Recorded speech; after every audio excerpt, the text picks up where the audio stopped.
एक दिन गौतम बुद्ध से शिष्य ने कहा कि मेरा आपसे एक निवेदन है। गौतम बुद्ध ने कहा कि बताओ तुम्हारा निवेदन क्या है।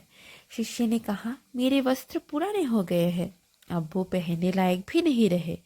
क्या आप मुझे नए वस्त्र देने का कष्ट कर सकते हैं। गौतम बुद्ध ने उनके वस्त्र देखे, सच में वो बहुत पुराने हो गए थे। इसलिए बुद्ध ने एक अन्य शिष्य को आदेश दिया कि तुम इन्हें नए वस्त्र दिलवा दो। कुछ दिन बाद जब गौतम बुद्ध उस शिष्य से मिले, तब उन्होंने उनसे पूछा कि क्या तुम अब अपने नए वस्त्रों में आराम मिल रहा है, तुम्हें और कुछ तो नहीं चाहिए ना। तभी उस शिष्य ने कहा धन्यवाद प्रभु, मुझे अब इन वस्त्रों में बिल्कुल आराम मिल रहा है, मुझे और कुछ भी नहीं चाहिए। गौतम बुद्ध ने शिष्य से पूछा कि अब जब तुम्हारे पास नए वस्त्र हैं, तो तुमने अपने पुराने वस्त्र का क्या किया। शिष्य ने कहा प्रभु, अब मैं उसे ओढ़ने के लिए प्रयोग में ले रहा हूँ। बुद्ध ने कहा तो तुमने अपने पुराने ओढ़ने के लिए जो ओढ़नी रखी थी उसका क्या किया। शिष्य ने कहा जी मैंने उस खिड़की पर पर्दे की जगह लगा दिया। गौतम बुद्ध ने फिर से प्रश्न पूछा तो फिर तुमने पुराने पर्दे का क्या किया, तुमने उसे फेंक दिया।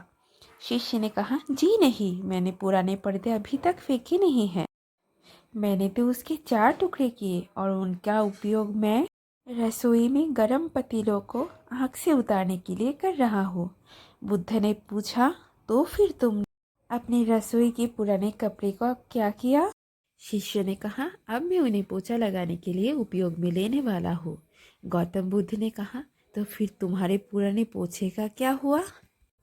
तब शिष्य ने कहा कि प्रभु, मेरा पुराना पोछा अब उतना खराब हो गया था कि उसका कुछ नहीं हो सकता था।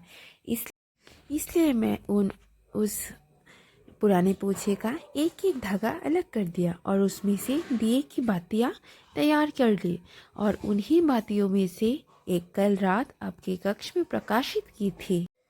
गौतम बुद्ध अपने शिष्य से संतुष्ट थे। वो ये जानकर बहुत खुश थे कि उनका शिष्य चीज़ों को बर्बाद नहीं करता और उसमें ये भी समझ है कि चीज़ों का किस तरह से प्रयोग किया जा सकता है।